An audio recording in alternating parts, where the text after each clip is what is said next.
ලංකාවේ පාසල් පද්ධතිය තුළ ඉතාමත් කීර්තිමත්ම පාසලක් විදියට සැලකෙන නාලන්දා විදුහලේ ප්‍රධාන ශිෂණයකය විදියට කටයුතු කළ 2025 වාරයේ කටයුතු කළ සෙහත් ලෙල්වල ඔහුගේ පවුල පිටින් විදේශගත වේ ඇති බව සමාජ මාධ්‍ය වාර්තා කළා තිබෙනවා. ඉතින් පසුගිය දින කිහිපේ පුරාම කතා බහට ලක්වුණු ගුරුවරියන් සිදු දෙනෙකු සහ ඔහු අතට පැවති අනියම් සම්බන්ධයක් මේට හේතු බවයි සඳහන් කරලා තිබෙන්නේ. ඉතින් ලැබෙන තොරතුරුවලට අනුව ඔහු පවුල පිටින්ම විදේශගත වී ඇති බවයි වාර්තා වෙලා තිබෙන්නේ.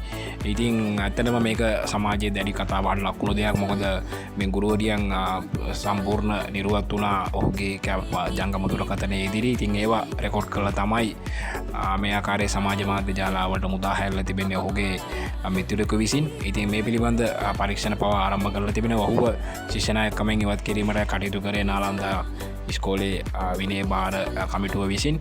ඉතින් අවසානයේ ඔහුට ඉගෙනීමක් නැති වුණා. ඉතින් ඔහුගේ පවුල පිටින්ම විදේශගත වීමටයි තීරණය කරලා තිබෙනේ මේ ලැජ්ජාව සහ අවනම්බුව හේතුවෙන්.